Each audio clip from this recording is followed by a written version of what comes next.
Administrator Karachi doctor سید safe الرحمان سے آزاد کشمیر کے صحافیوں کے وفد کی ملاقات۔ ایڈمنسٹریٹر کراچی ڈاکٹر سید سیف الرحمان نے وفد کو کراچی کی تاریخ، تہذیب اور بلدیاتی سہولتوں سے متعلق تفصیلی طور پر آگاہ کیا۔ آزاد کشمیر میں کرکٹ کے کھیل پر مشتمل کشمیر لیگ کا انعقاد خوش آئند ہے۔ آزاد کشمیر کو قائد اعظم نے پاکستان کے شہرک قرار دیا تھا۔ آزاد کشمیر میں بلدیاتی انتخابات سے امید ہے کہ بلدیاتی مسائل حل ہوں گے۔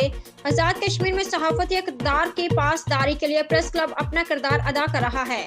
جدوجہد آزادی میں اخبارات اور چینلز ان کی آواز کو کشمیریوں تک پہنچانے میں مؤثر کردار ادا کر رہے ہیں۔ ہم حکومت پاکستان کے شکر گزار ہیں کہ وہ کشمیر کی جدوجہد آزادی میں کشمیریوں کا بھرپور ساتھ دے رہی ہیں۔ صدر راولا کوٹ پریس کلب محمد ارشد۔ عمدہ میں پکائیں اور جی بھر کے کھائیں۔